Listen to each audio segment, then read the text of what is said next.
One thing that I had to be very conscious of is the fact that I'm supposed to know who I am before I can lead other people, and that is self-awareness. It is very uncommon. So many people don't see this as something very necessary.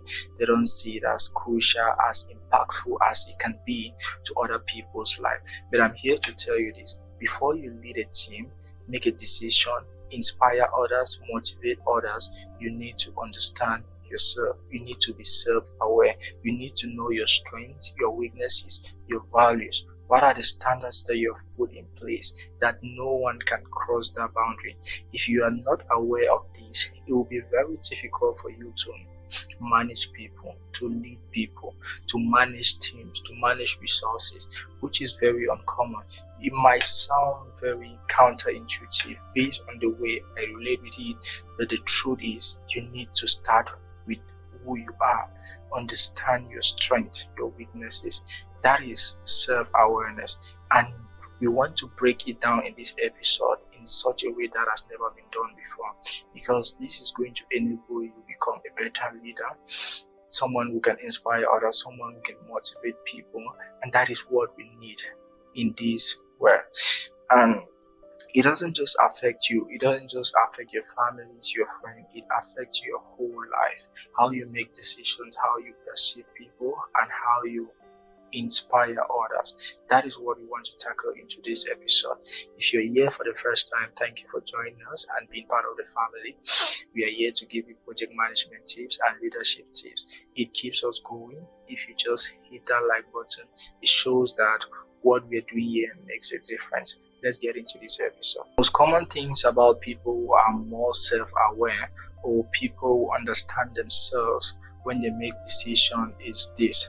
The first thing is that they make consistent decisions. Their decisions affect their projects in a positive way because they have put standards in place that are always going to enable them become better versions of themselves.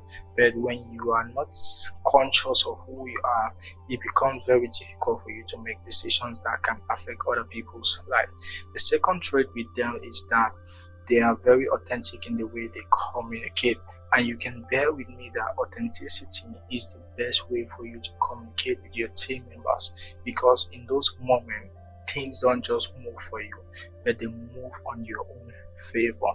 The third trait is responding, right? Rather than reacting, they always respond in the right way because they are aware of their emotions, they are aware of the behaviors of the people around them, which is very important.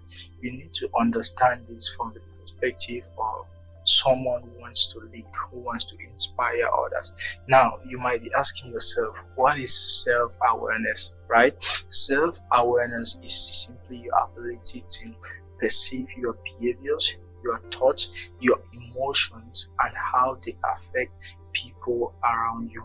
Once you are able to understand this, how your emotions can affect people, how your thoughts are dealing with the psychological behavior of the things that are happening around you, it becomes very natural for you to connect with people, to build trust, because without trust, it will be very difficult for you to lead your team. And this plays three crucial factors in your life, in your leadership journey. And the first one is your emotional response, right? Your intellectual response and your psychological behavior.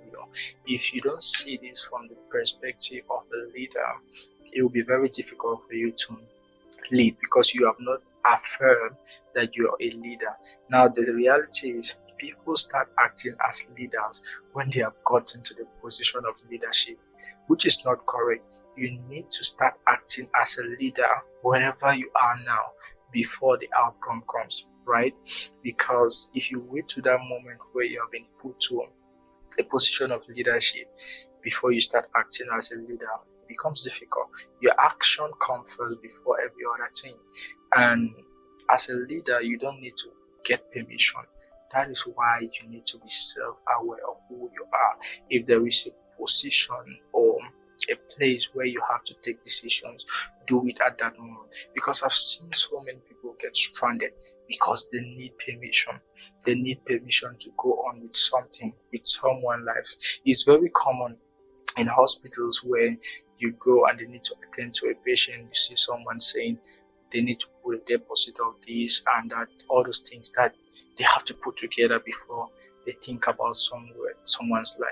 I understand that protocols are very necessary, but there are certain times that as a leader, you can perceive the emotions, your thoughts, and the behavior of that person, and you take some certain decisions that might not later affect your reputation, but might give you chances of saving someone's life, which is very important. That is why the journey of leadership is not something very easy. It is very uncommon to people who don't understand. And if you take it the wrong way, it is going to deal with your psychological behavior. And when people think of emotion, they think that your emotions can just be negative. No, your emotions can also be positive. You might have a positive emotion based on the reaction of the other person on the other side, or you might have a negative reaction based on the person on this other side. The way you perceive other people is based on your emotion, your behavior, and most importantly, being self-aware of all these things. If you are not aware of it, it becomes very difficult for you to become a leader. So be aware of yourself. That is why you need to be very observant. You need to observe your behavior, your emotion, your reactions. Why are they correlating? Why are they going up and down? Why do you have these mood swings? It is very important for you to notice all those things. The next thing is to reflect, right? You have to reflect on the decisions that you have made. Why is this happening to me? Why is this affecting my team? Why are my emotions this way? If you are not able to do that, it will be very difficult for you to lead as a leader. The next thing you need to do is adjust. Yes, once you have been able to identify your emotions, your behaviors, you're aware of it, then you need to adjust them. Adjust them in a way that matches your team, matches yourself, matches the business that you want to work on, the project that you're working on, the way you want people to perceive you, the way you want the outcome of your project, and most importantly, seek feedback. Seek feedback from your friends, the people who are most connected, they are trusted. That is what changes you as a leader. It is very important that you get feedback from some few people around you. There are people who are going to give you their honest feedback, and there are some people who just want to get a good side of you.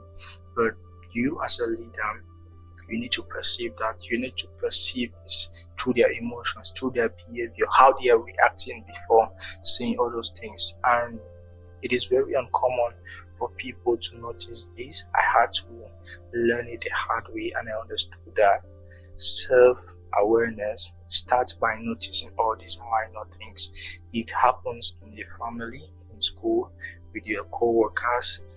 If you don't perceive these things, and if you don't highlight them, if you don't see how you can adjust them to better match with your team, it will be challenging for you to adapt.